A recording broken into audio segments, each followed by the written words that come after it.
Good morning, good afternoon, good evening, depending on where you are tuning in from, or if you are catching us on replay. This is The Awesome Journey, and I am your host, Kelle Christy, along with my co-host in care, Christy Howard. And the awesome journey that we are going to be sharing with you today is that of Mr. Rob Dalton. And y'all, before we get into this, I do have to share a little bit because it's pretty cool. One, this is our final episode of season 1, which seems sort of crazy. But fascinating how this episode so divinely came together. I have had the pleasure of meeting Rob through work, through Wheelchairs for Warriors. He's the operations or director of operations for a communications organization that manages our PSAs. And my lack of experience in the PSA space, I was like, Rob, I need some help and guidance here, man. This is not my jam. And he was gracious enough to walk through the process with me. And what I noticed during the conversation was just this true gentleness and true caring, because I was very open to say, like, I don't even know what questions to ask in some situations. So please forgive my naivety and not understanding this space. And he so kindly said at the end of the conversation, and I made a comment about how he had such passion for it. Like I could feel his passion and kindness. And he said, I have passion for 2 things in life. And then he proceeded to share his second passion, and I geeked out like and was all about it. And I had so many questions. My curiosity was completely heightened. Rob is not one that does anything on social media and has not shared any of this. And to give you a little bit about his background, he's got a very big presence in communications. He worked in a major media radio space for a long period of time as a sports announcer, and I believe at SMU, which I've been at several games there. Great stadium. Yep. And also, it's just interesting that it's also in the communication space, and then had an awakening at age of 50, and his communication and his connection with the divine changed quite significantly, and we will talk about that. But after he and I had a conversation, he called me. I don't know if it was the next day or 2 days later, because I didn't mention anything about him being on the show or any of those things, right. Just how I had met Crystal Lee Larimore, who's the founder of Wheelchairs for Warriors, that she was a guest on the show, and how that kind of played out. And he called me, he said, hey, I had some guidance and a message saying that I needed to reach out to you, and that your show was a safe place for me to share some of my story. And I was like, goosebumps to the core. Are you kidding me? And we had some changing with guests and so many other things. And it is one of those things that I say, divine intervention, check.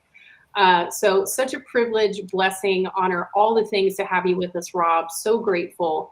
And before we do turn it over to Rob and start to get into his story a little bit, I will turn it over to my co-host in care, Christy Howard. I'm excited because those who know me know that this is my he just flipped off. This is my gambit. Yes. Here we go. Hold on. Bear with me. He just came back on. It's the technical side. That's okay. That's okay. It's all good. Don't worry. It's all good. Okay. I just heard rolling thunder. So, Christy, I want to thank you for your storm. You're welcome. You're welcome. I'm in Florida. We get storms all the time. So we've had Sherry and Shara on here before. People know that I've had messages from God through my life, and there's many times where it's just sort of like, what? But I listen and it's all about being the messenger. So when Kelle reached out to me, I'm like, yeah, this is my gig. It is. And I'm excited to be moving back to Arizona so I can go up to Sedona. So, it is what it is. People have gifts, and you have a gift. So I'm looking forward to you sharing your story, and people join in. You're the word medium, the word media is plural for medium. Right. So the print is a medium, radio and television, they're each a medium, but as a group, it's a media, and a medium refers to the delivering of messages or content. So a medium, in the words of channeling, is you are a conveyor of information, which is what the media is. We don't always see it like this, but when you mention the word medium, that's often what it's interpreted as, a singular of the word media. And Christy, you mentioned it, that in my journey, I have kind of shifted, much like you, from a medium to a messenger. And as you progress in this mediumship, you sometimes evolve into an actual messenger. And my evolution has provided just that. So I get information, and though I actively channel for people, not as a habit, or not as a job or career, but once in a while someone comes in and I get a message for someone random, whether it's at a coffee shop or at an airport, right? I all of a sudden get a message and I deliver. And as a messenger, that's the job. A lot of what I do, I get information and I record messages. And it's not for me as much as it is the world in time. And that's kind of what my evolution has become, is the act of a messenger. And that's kind of where the realm I'm in right now. Dig that. What led up to, just kind of backtrack a little bit. Sure. What led you into this space to realize that this was a gift or something that you had the ability to do? It was something. It was not something I asked for. It was funny. I've died twice in my life. When I was a child, I drowned twice inside of a 9-month span. And during those out-of-body experiences, I came back with information and a gift. And so at the age of 9, I began to know things that most adults didn't know. And I had to learn to live with this information and this knowledge and these intuitions. And I've lived a very blessed and charmed life. But then at the age of 50, I got married. I was married for 33 years. I had 2 boys, raised them up to young adults. But then at the age of 50, things began to happen inside of me, and to me, and in my consciousness. And I began to evolve. I began to grow. I began night travels. I began to timeline travel and jump timelines. I began to see previous lives. I began to get downloads and information. And I began to, and I'll use the word hear messages because that's what we cognitively can relate to. But how it works for most of us, without assuming so many things, it feels like a thought that's not yours. So it comes in like an external thought. And that's how mine come in. It comes in as a streaming thought. And I can put words to it, but I don't hear voices. Right. What I get is a dropped in stream of consciousness thought. And it comes very holographic. It comes in paragraphs, but I have to express it in linear form. So when I get my messages, they come in context with emotion, with images, with graphics, with texture. But I only get to reveal the linear thought. So at the age of 50, this transformation began, and it cost me a lot because I began to morph into something I wasn't before. And I began to slowly evolve. And I ended up leaving the marriage because this energy was pulling me in a new direction. And I had to make a conscious decision to stay in the marriage or to follow what I'm being led to. And at some point I made that decision to leave the family environment and branch off on my own. That was very difficult because after 33 years, it was wonderful, but I ended up being pulled away. So as I began to invest more of my life, it began to manifest even deeper and stronger. And over the course of 6, 7, 8 years, more and more began to manifest. It became stronger. And once I said yes, I was given the option one night to either step in or step out. And I chose to step in. And when I did, that door behind me closed. I could literally see it close and the doorknob disappeared and I could never open it again. So I had to keep moving forward because I couldn't go backwards. And that was stepping into what I was or will end up doing. So it slowly evolves over time, and your conscious changes, your awareness changes, you begin to get messages. And I began as a medium in reading and channeling for other people. And now I can do it without effort. But at first it's learning a new language. It's learning a new language, like any language. If you want to learn, if you want to learn Spanish, live in Mexico, go to Monterrey for 6 months. You'll get embedded in that language. So this world of mine has been revealing itself, and I've been immersing myself in that language to better understand it, because what's most important for me is to be accurate. Yeah. And I asked you this when we initially talked, and I want to ask it again, just so, because I have a feeling that others probably think the same or may be curious about it. Yeah. When this all first starts happening and you're getting these messages, that aren't necessarily words, but this energy that they feel, and, you're getting messages for other people, did you think, like, what on earth is going on with me? I'm losing it. I'll be honest, there were 4 different times in my 5 years of intense indoctrination. And again, this isn't going to see people. It's not going to a specialist or going to a doctor or going to a school. This is all happening between the ears, but most importantly, a changing of the heart feelings. And there are 4 times when I was instructed, do not check yourself into a hospital, because there are 4 times I thought I was absolutely going crazy. Yeah. Because what I knew could not possibly be real. What I was feeling could not be true, but they kept telling me, if you go, they'll never find anything wrong. So I had to trust and have faith in my journey, and in those I trusted with my journey, that they know what they're doing. And it was 4 times where I came like within 30 minutes of driving to a hospital, because I could not figure out why this was going on. And they encouraged me to just fight through it and give us one more day.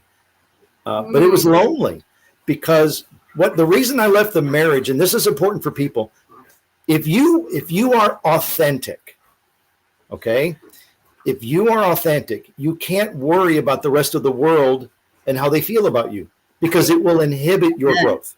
Mm-hmm. And so I had to leave my wife. I had to leave my children, but they were adults, but I had to separate from my family, because so much of my identity came from them. Yeah. So I had to completely segregate my family and me and my siblings and many friends, because they saw me as what I used to be. Right. And it kept me from turning into what I was meant to be. Wow. And so and I'm still careful about who I bring into my world, because I can't afford them to judge me and hold me back. It's like they keep showing me the hot air balloons loaded with bags of sand as ballast. The more ballast you throw over the edge, the higher you're going to rise.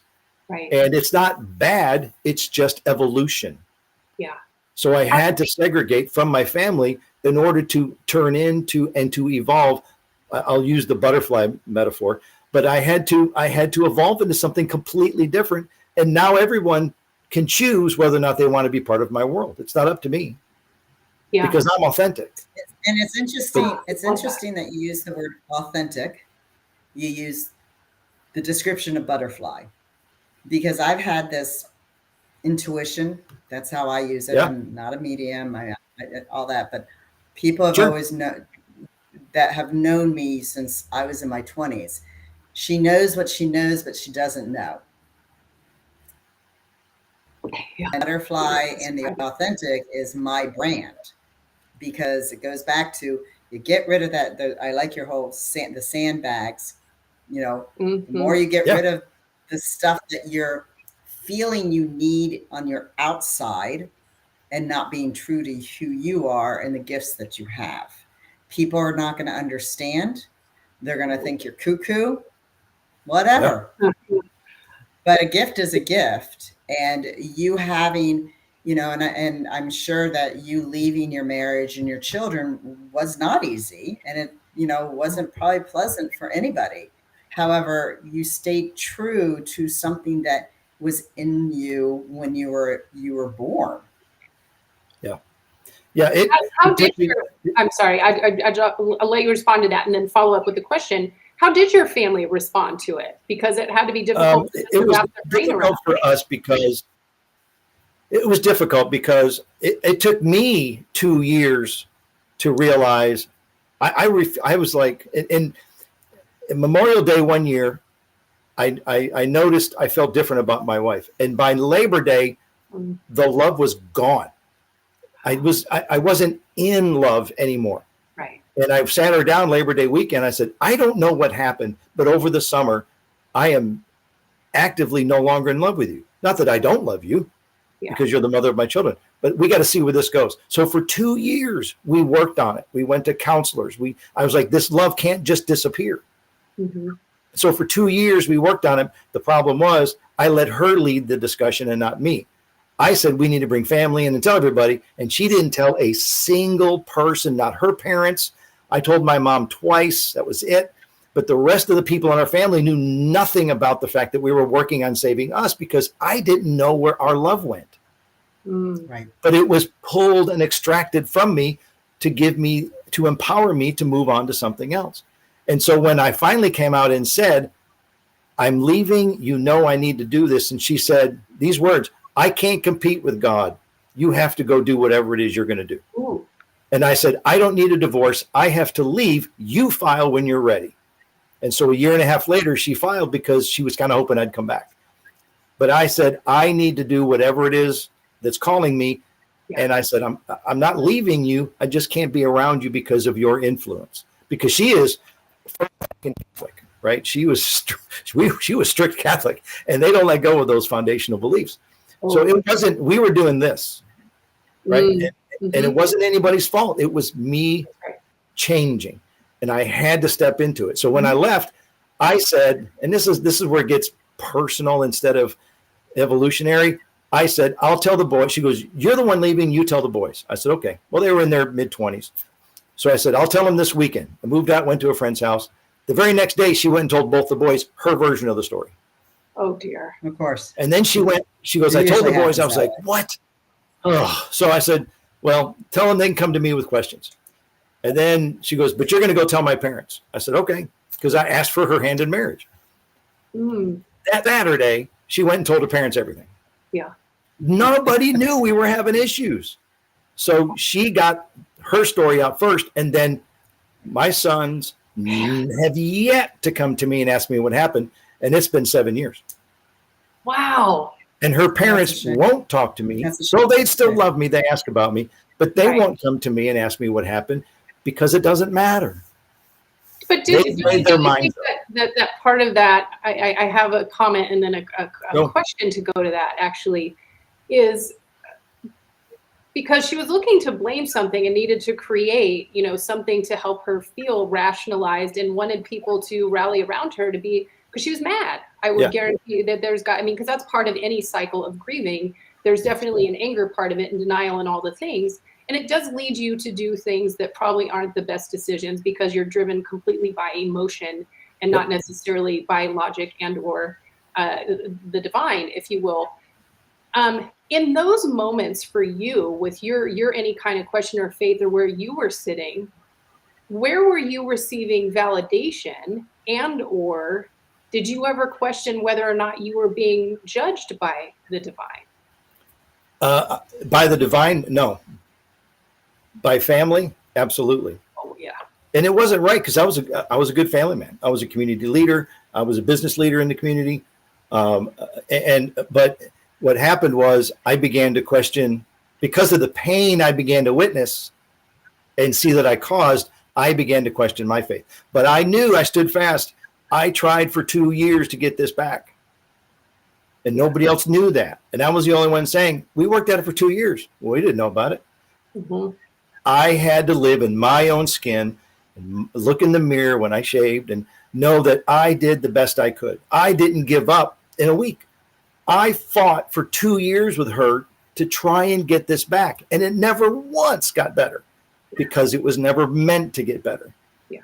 So I stood firm in the fact that I was doing as I was led to do, and understand that the world is not what we think it is. It's different, and it's changing. Mm-hmm. And we are, all three of us are part of helping people understand that the world is evolving, humanity is evolving, and we are at a pivot point in the timeline of humanity.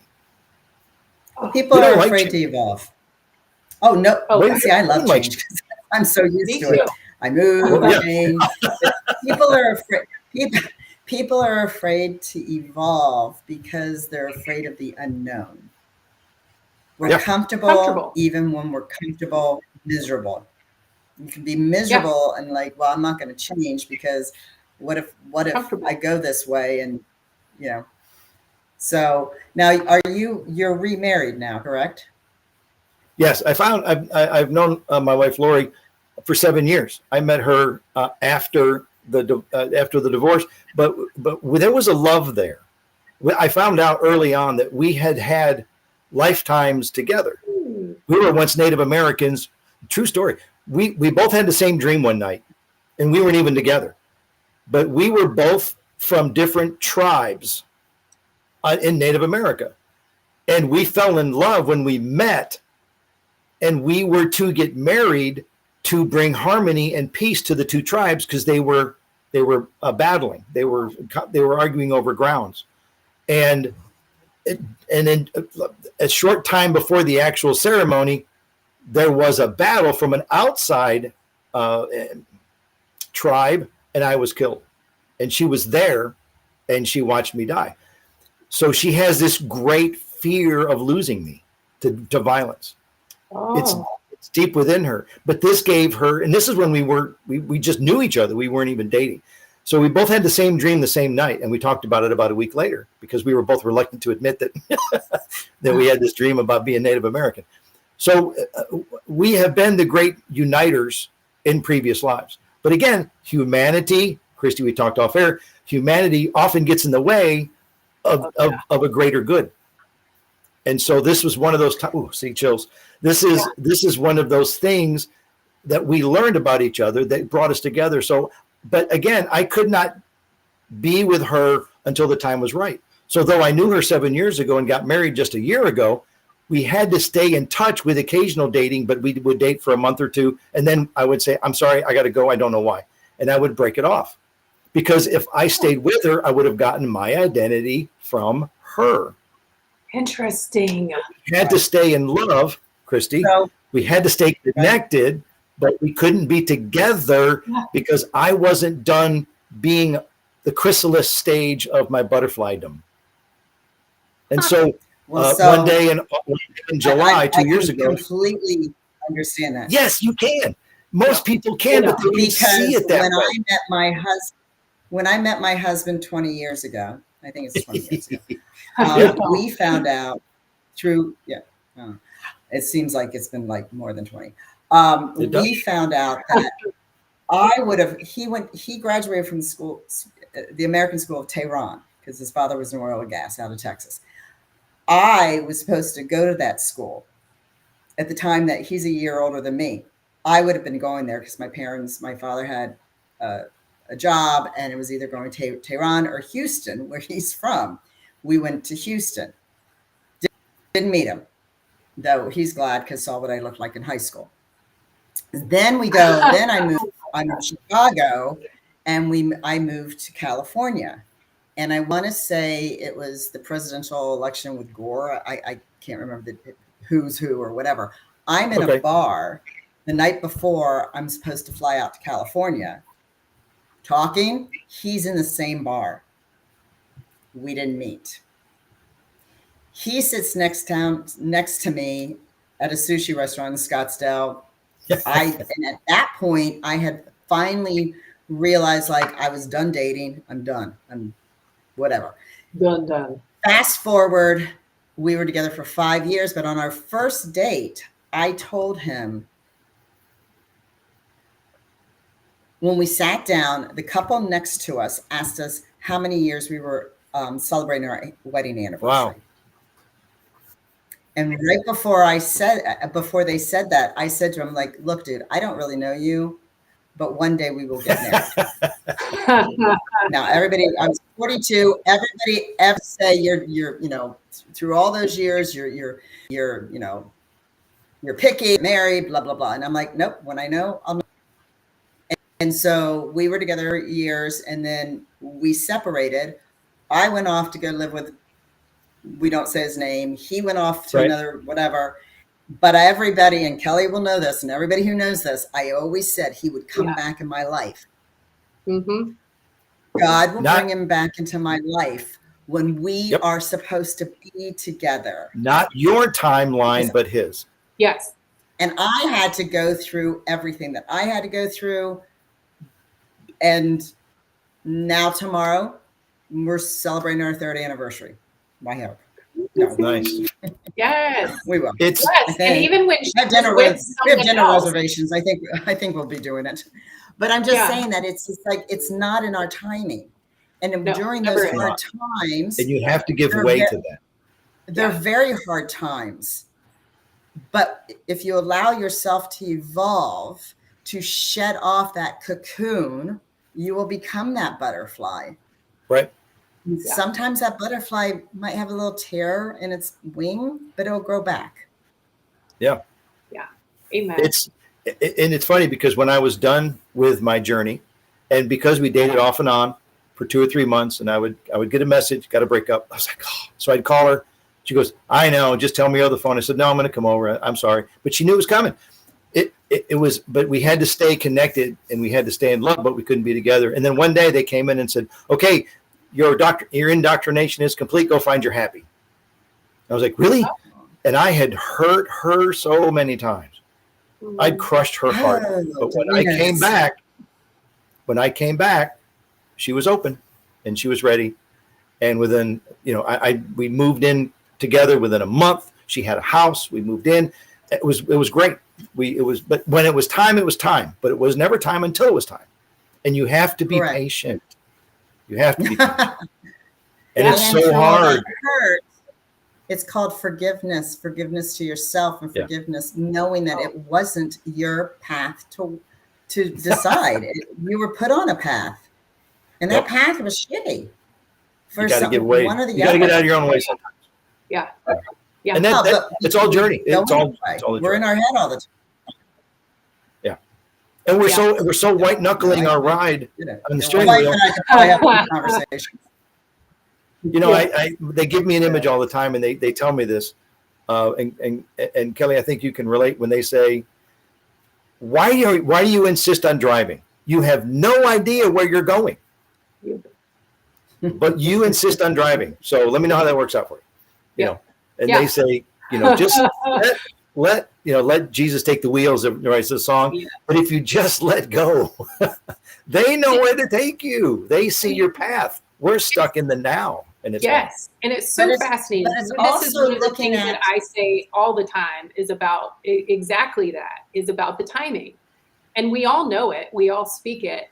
And I'm the biggest one, and I'll admit it, because I'll be like, gosh, dang it, it's because I started to white knuckle it again for a few minutes, or, for however the period of time. Yeah. And as soon as you let go again and you let it go, you're like, man, why was I holding on? And then I have the conversation now, because I'm so self-aware about so many things, particularly that is one of them, because I can be so impatient about waiting for the timing. Because I'm like, seriously, God, can you make this go a little bit faster? Like, come on, like, I need this to happen now. But then when it happens the way it's supposed to, you go, see? And this goes to such a great example of when we're so focused on where we think the journey is supposed to go. And actually, I would love for you to share this story, because you shared this with me on one of our calls, is about how when we are trying to control things, and the story I'm talking about is the one with the cottage across the river. Oh, yes. I'll expand since you brought it up. One of the many images I get about the way we live our lives as humans, not just me, but we corporately. And when I say we as humans, I mean the 8 billion cells that build humanity. Yeah. Okay. Life is meant to be a flow. And oftentimes I keep getting the image of standing next to a nice little babbling brook or a nice little river, and it's got a nice little downstream. But when we step into the river, we as humans, or especially Americans, we are taught more effort, more gain. Yeah. So we turn around and we start swimming upstream, and we see a cottage up on the left-hand side of the riverbank. And so we're swimming like heck to go upstream to get to that cottage, because we see it and we desire it. And we can't. We're struggling. We may gain a little ground, but we get tired swimming upstream. And then you decide, you know what, I'm going to grab this branch coming down. And then we get tired and fatigued, and nothing's working out. So we grab the branch and we float with the river. We're not struggling anymore. Life is okay. It's going our way. And then you go around the bend and you see an even nicer cottage with a nice porch and some green grass and a couple chairs. And you realize, I didn't know that was down there. Right. And so when you quit struggling and turn around and flow with the river and let it take you somewhere, you're going to be surprised at what you've already put on your timeline that's waiting for you. But you have to allow it in the flow of life instead of forcing manifestation of what we're not meant to have. And that's part of the human condition. We want what we want, but we're not meant to have it. But we still strive and struggle for it. So fascinating. And I even love that you said we as Americans, because we are taught, you work hard, no pain, no gain, like all of these things. Sure. And it is a condition to push. And checking emails on weekends, 48-hour work weeks, only 2 weeks vacation when you get 6. You know, we strive and we yearn and we crave and we try to physically manifest what's never really meant to be ours.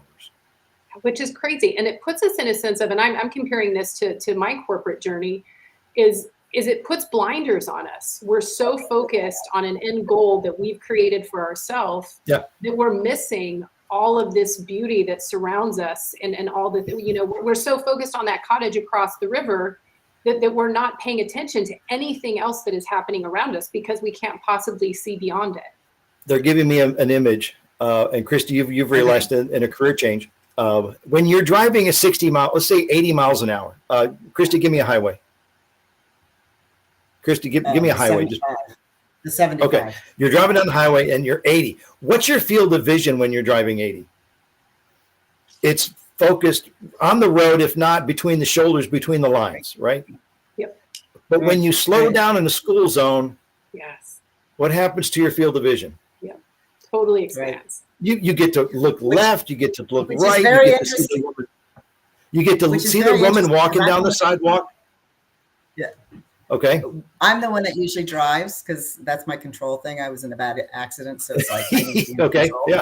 But when I drive, I'm looking behind. I mean, I'm seeing. So somebody might be, and then if the other person's driving another time, and I'll be like, well, didn't you see that before? See what? Because most people drive like this, but I want to see the whole thing. I want to see behind, which was good because I once got hit because I saw the car coming behind me. Yeah, but when you're slowing down, you can have that expanded vision. 30 miles an hour is different than 80. And that's the thing. When we slow down in our lives, you get to see more. Right. And you're not Such a great analogy. Such a great analogy. And I think it applies to so many people. It does, if you think about it. But you've got to catch yourself thinking about it and make it your reality. Well, you have to get yourself out of the box you put in. You sit inside. Oh. And Sherry and Shar has taught me this one. It's the box of BS. It's your belief system that you have to stay in this box. You have to stay in this little, lane, which you don't. I mean, Kevin Donaldson with Not Today, he said the same thing when Mike committed suicide. Usually he would go like this, but now he's like this. Right. So when you widen your scope, I've learned, the more I widen my scope, the calmer I become. Well, I'm not so focused of being right there. We all know older Americans, right? Parents, grandparents. Why are they so much wiser? Why do they appreciate life more? They've slowed down. That's right. Right? Their vision is more left, right, and behind, and not just when you're 48 trying to earn retirement, right? You're plowing ahead, and you just got to learn. It's something we have to learn. We have to make. That's why people like vacation. They get to slow down, but then they go right back to work. Yeah, I know people who go on vacation and don't slow down though, and it's like you're doing yourself a disservice. Or that they get severe anxiety over taking vacation because they're afraid they're going to lose their job. And it is a shame because there is such a sense of high anxiety with so many external factors. But kind of to scoop back in to your journey specifically, because again, I think this is just another question that maybe people would be curious about. because I definitely was right away. Because as anybody knows me, I'm very curious, and I did ask Rob. I was like, "Well, do you mind if I ask you some questions?" And he's like, "Of course not." Yeah. And then I was like, "You might regret saying yes to me." But is when you were first getting messages, and maybe even after you were in a place of accepting it, and like you said, you get messages from beyond of people who are around you, maybe that you don't know. How did you know how to process that, one? And two, how did you know, like, I need to go talk to this person and give them this message? Or what is that whole process, and Sure. then how has that evolved? People, they tell me we're hiding you in plain sight, right? I'm out there. No one knows the work that I do until this show. Yeah. But I'll use an example. I had about 3 weeks ago. I was in a coffee shop, and this lovely woman in front of me. I was just saying, my first time in a coffee shop, what should I try? And she told me. And then when she turned back around, my alarm went off. I get like doorbells, different frequencies, and her people know that I speak their language. So she doesn't know that I'm a medium, but her people and her angels know that I do. So they ring my bell. I call it an alarm, and I'll go, "Oh, okay. Is it this woman right here in front of me?" Yes. We would like you to introduce us to our human. So I have to find a way to bridge this conversation and say, "Ma'am, I know, look, I'm just a guy behind you in line, but you've probably seen this on TV, but I'm a medium. I have a message for you." Yes. Yeah. And it just happens. And normally they wouldn't come to me unless they knew the person was open. But sometimes people are not open. Sometimes they don't have time. Sometimes they don't believe, or they're having a bad day, or they're fearful of what the message might be. Mm-hmm. Because people live in fear these days. So a lot of times I'll go, "Oh, that's okay." And I'm done. I have to have permission. I can't just start babbling, right? So I find a way to introduce the topic, but most of the time they're open. And so if they don't have time, I'll give them my card and leave it up. But it's all about them. It's their message. And they say, "Well, what is it?" I say, I never know. It's your message, not mine. I'm like a Bluetooth speaker, right? I simply relay what I'm getting. And then when they're gone, I'm done talking. I have nothing else to say. So that's how this topic gets introduced. So this particular woman, I never tell anyone's story, but it was some of her angels that wanted to come in and say, "Your path is going to unveil itself very soon. Be ready for dreams that may or may not make sense, but trust in what you're getting."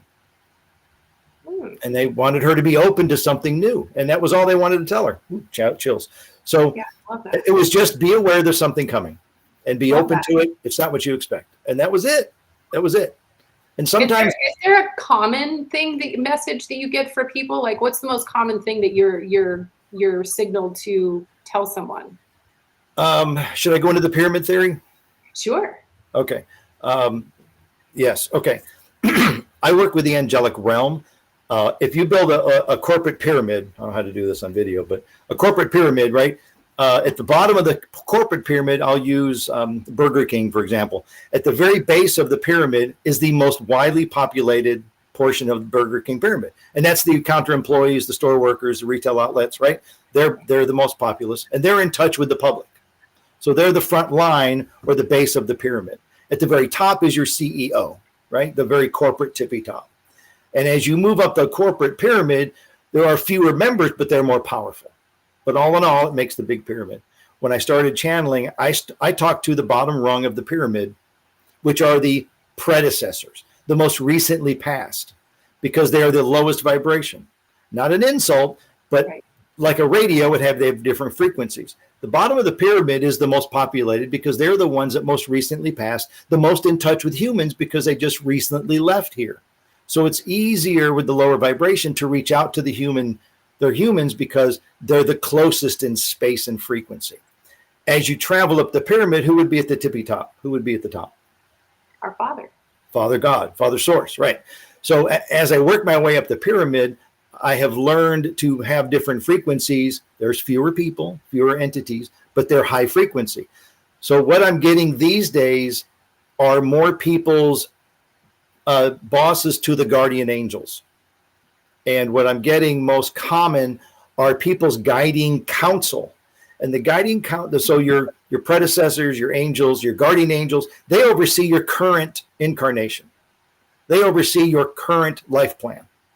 And they're directly involved in dreams and little intuitions and, don't forget the seatbelt, that kind of thing, and check in on mom, those kind of things, right? They're helping with your current incarnation.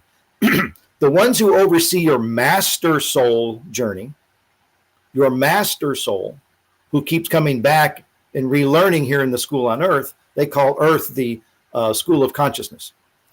So when they keep coming back to the school of consciousness, there is a master plan for your soul's journey, your master soul.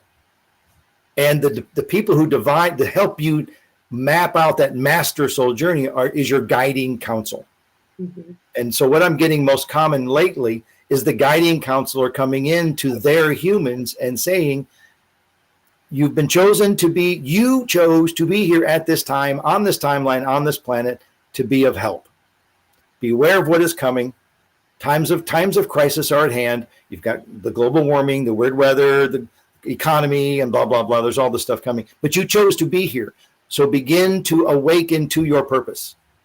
Yeah. You've been dormant, but it's time, like the National Guard, right? All these National Guard guys are running around doing their own thing.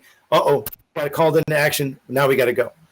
And now from probably 16 out of 20 of these channelings have been people's guiding counsel saying, it's time to awaken. You're dormant no more. Be aware. You're a healer, or you're a way shower, or you're a gifter of knowledge. You speak to someone, you say something, and it wakes up something inside of them. Everyone has a purpose and a plan. And so many people are being awoken by their guiding counsel because they're not listening to their guardian angels. Most people are like, that's just noise. That doesn't make sense. So they come in at a new level.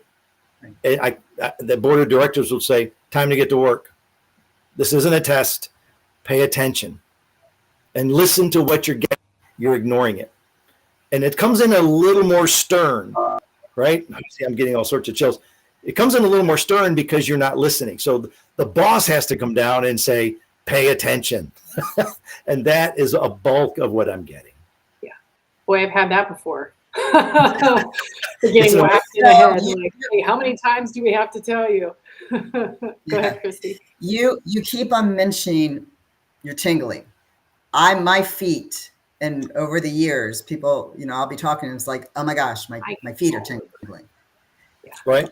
And it goes into your legs. It goes into about, usually just stop. Sometimes I get the whole body, but usually it's when my feet tingle, then I'll start talking because it's just like, okay, well, I know there's a message. I don't need my whole body. You've learned. Yeah. Explain to the audience, because people might have a tingling feeling and not know what I had some somebody people may be getting that during this show. Yeah. So I had somebody who's training, and she said, I was talking to her 2 years ago, and I said to her something like, oh, my feet are tingling. She goes, I always tingle all over the place. What does that mean? And so we got into it. And so now she's training as a medium. She's understanding what these visions are and the people that are doing that. So explain about the tingling, because as you said, some people might be like, okay, I'm feeling this, or I can talk and all of a sudden I start tingling. I don't know what it is. Yeah. What that is you are constantly connected to the people who guide you. There's a life force energy that connects us to whatever force you believe in. And when you are onto something, or when you hear truth, when you pluck a guitar string, what happens to that guitar string? It vibrates. It starts to vibrate and resonate. So when you are connecting to a truth and you begin to get chills, whether it's in your legs, your feet, some people on the arms, some people get it on the scalp, but when you tingle, it's them plucking your guitar string and vibrating you so you could think about what you were just thinking about. Yeah. Exactly. Catch yourself thinking about what you were just thinking about, or expand on what you just heard, because when you got tingles, boing, boing, boing, boing, boing, pay attention to what's being said or what was just said. How does it apply to you? Is it an internal truth? Is it an extra? But pay attention, because it's them drawing your attention to what you just heard. And it's different for everybody. Yeah. You know, Christy, you may get a tingle, and Kelly, you don't, because it's not your truth. It's the other one. But sometimes there's a universal truth, and you have to know that. And even if you're driving, you could have a random thought because they gave you a thought about something. Could be anything. Man, I need to have my car looked at. It feels like steering, ding, ding, ding, ding, ding, ding. Well, if you don't pay attention to the tingle, which was you got to get your car looked at, in 4 days, you might have an accident. Yeah. Yeah. Yeah. Pay attention to what you were just paying attention to, because it's a sign of it's a physical connection to a spiritual element. Yeah. I mean, I call it the intuition, but. Well, sure. Yeah, we have different names, but it's a physical manifestation of a spiritual connection. And so when you and I were talking about that a bit, Rob, because I am, you know, kind of like what Christy was alluding to as well. Sometimes I'll have them, but then there's times where I have them intensely, where it will be a series of the tingle, if you will. It'll be like waves that come over me. It's a harder truth. And I said to you, and we were talking offline, is why don't we live in that space? Because it feels amazing. Like sometimes to me, and the way I used to describe some of the experiences that I've had with that is that it's celestial. Like, I don't even know, because it's not of this world, because there have been times I have them so intensely that it does feel like as if almost I'm floating and completely disconnected from my human form, for lack of a better term on that. And why is it, though, that we continue to, because it seems like, well, why don't I just live here? Because it feels amazing. But life is all about the vibration, to go back to, because people will say that. And it's like, well, the vibration scale, you know, from love all the way down to hate, we live in between. We live in all of them all the time. It's not a matter of you arrive at love and you stay there forever, because that's not what we're doing here. It is all over the place. But how do you distinguish when you're having those moments? What should we be noting to pay attention to? Here's a pattern of when I talk about this, or when I'm around people of this, or I'm talking about this topic, or whatever it is. What can we note to know, like, here's where I need to be starting to focus on more, because here's a truth or part of my blueprint that I need to be going towards? I use the term mile markers. Okay. It's when you have before you're born, your soul has a design, a pre-incarnation plan of what you want to do in this lifetime. Yeah. And when you are born, you go through a veil of amnesia, and you don't remember anything that you were supposed to do. But you fall forward through life trying to find those successes that keep you on your path. In our lives, we put mile markers. Kelly at Church, what's a big highway in your neighborhood? The 10. Okay, the 10? Okay, so on the 10, when you're driving, do you see mile markers along the way? Yep. Sure, mile marker 126, mile marker 127, mile marker, and then you stop looking. And then all of a sudden you see a mile marker 162 and realize you've just gone 32 miles, right? Right. Those chills and some of our events in life, when you realize that's your truth, that's a mile marker that you're on the right road. You're on the right path. And so those mile markers are just a little road marker to say you're on the right path. It's a little tiny note to say, did I fall asleep? Am I still on Highway 10? I got to look for the next road marker. Boom, there's a mile marker. Okay, good. I'm still on the right path. And then you just forget about it for a while. But these little things in life, these mile markers on life, are something you have to be aware of and look for, because there are times in people's lives that they'll go 7 years without anything going right, and they realize I'm not on the right road anymore. Yeah. I had a woman that I channeled for, and she said things haven't been going right for 4 years, ever since I met this guy. And I said, have you seen a mile marker? And she said, what's that? And I explained it. She goes, I haven't seen that for years. I said, then you're on the wrong road. Mm-hmm. I said, you got to go back in time and realize the last time you saw one. And so she came back a day later, and she goes, I went back and I realized the last time I felt right. And she goes, it was before I ever met this guy. And I said, It's your decision. I can't interfere, but your evidence is for you to decide. You're the judge and the jury. How do you want to proceed? And so mile markers are important to keep you on the right road. You can get off on the side road or the service road, take an exit, but you got to get back on. Yeah. Right. So when look for those chills, look for those momentous things in life where it feels right. Yeah. And those are your mile markers on your own individual path and journey. Does that help? Yeah. Heck yeah. That's great. They're out there. You just got to be, sometimes you have to look for them or ask for one. Yeah. It's okay to ask for one. That's something we don't do, Christy, is that we don't often ask for help. Our angels, they're sitting on lounge chairs up there just waiting for us to put them to work. We think we're so independent, but we're not. Yeah. We're all connected. And if we ask for help, sometimes they jump those chairs as they did with you, Kelly. I get to work and I get to go do something. And so they may manifest a mile marker, but it might take 3 days to get there. But if you ask for help, some people call it prayer. Some people call it meditation. Or the desire for a manifestation, whatever your vernacular is, ask for help because they're waiting to be put to work. And if you ask for a mile marker, you might just get one. What's that? Go ahead, Christy. Well, one, cardinals. The cardinals. I don't know. Cardinals. I had a cardinal land. I have a window right here. And one day, and then another day it came back. Cardinals, it's my high, it's my, well, one, I think it's my father. But anyway, when you and Kelly connected, and then she came to me and said, you know, we need to have this guy on there. You'd mentioned about soul connections, like soul friendships, soul connections. Am I right about that? Can you, because we only have a short time and I've got a hard stop, but can you explain that? Because, you know, Kelly and I talk about being soul sisters. I've got lots of soul people in my life. My husband, I believe, is my soulmate.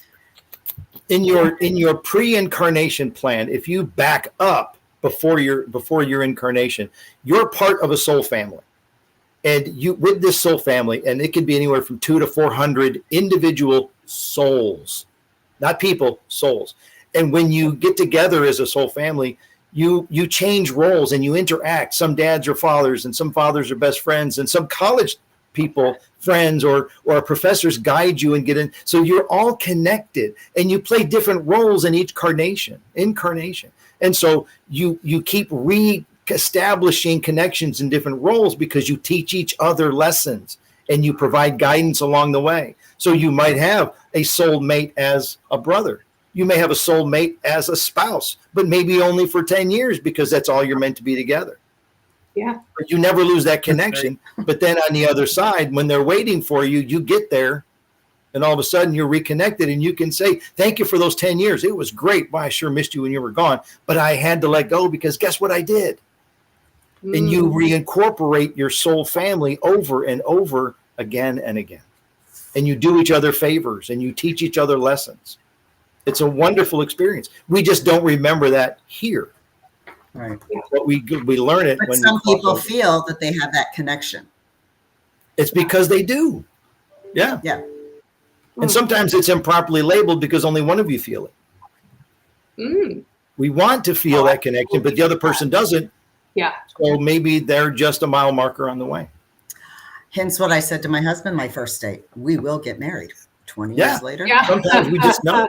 I was correct. And here's the thing. Women are more open to feelings. Oh. Okay. Men live in the logic region.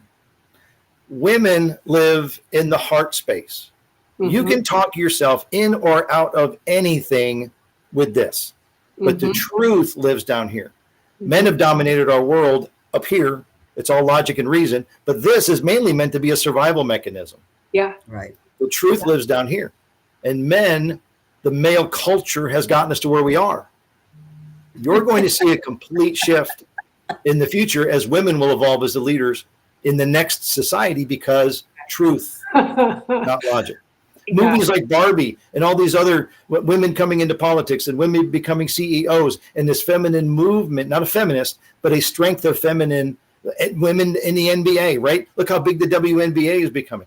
All these little bitty signs are all pieces to a much larger schedule that women's strength is growing because in the future, women will guide us because truth is here. It's not manufactured up here. Right. Fascinating. And I know that Christy said she's got a hard stop too, and I cannot believe an hour has gone by. And I know I said this before, and I say it all the time, and Rob does know this, I could 100% talk to him for days, because there's so much knowledge, and you are one of those people. And I do believe, I'm very much a believer, and I know Christy has this same feeling, that people are brought into your life at certain times for a reason and a purpose, and paying attention to them. And I believe you are one of those people, Rob. I never had any idea that call that day from talking about a PSA that nothing about what I needed to do with it would lead to us having this conversation, and so many other incredible things that have truly reignited, and it ignited some new that I didn't even know existed within myself. But as we go to wrap, and I know that I'm blessed that I'll get to talk to you not just for work purposes, but that we can continue the conversation as well, is just kind of what are your final thoughts, or just kind of what you want to leave the audience with, if you will. And again, final thing, it's real simple. Trust in what you know. Yeah. Don't let other people define you. Ooh, amen. Because you know what you know, even if you don't know why you know it. Amen. There you go. And trust in what you know. Live true to yourself and let the world judge you. It's okay. Yeah, amen. People are meant to impact you. People are not meant to define you. Ooh. Exactly. People are meant to impact you or maybe influence you, but they are never meant to define you. Amen. Be yourself. I love that. Christy? There's more to life than what you know. You're preaching what I say to all my clients. See? Yeah, it's a common message. But I had to go through my own journey, and always looking out and say, everybody else, my job, everybody, blah, blah, blah, is going to define who I am. And how'd that end up? I was miserable until I became that butterfly. I became a phoenix a few times. Got burnt down to the ground. You're resilient, yes. Amen. But no, this is, you and I have had conversations. We're aligned. It's 62. I've been doing this since I was my 20s. Yeah. And it freaks people out. You're a communicator. Never sugarcoat people, but I also had no tact when I was younger. Now I try to. I just still don't sugarcoat it. As you said, you know what you know that you don't know. Just believe in yourself. Mm-hmm. Yeah, trust in yourself. Don't let others judge you. I hide in plain sight. I'm not allowed to. This is the first appearance for me. I've been at this for a while, but only internally. I'm not out there yet. I'm not allowed to go public with what I know because the world isn't ready yet. We're too much into cancer culture. Cancer and cancel culture. Amen. Not cancer of the disease, but cancer of dis-ease. Yeah. And when the time comes, my stage will be built. But for now, I'm still learning. I'm still growing, and I get to share with people like you and this wonderful audience. There's more out there. We just have to be open to it and not keep labeling each other. I feel blessed that they allowed you to hang out with Kelly and I. Yes. Yeah. Yes. Well, it feels good to talk about what I know because I don't have an audience yet. I appreciate the platform. I do.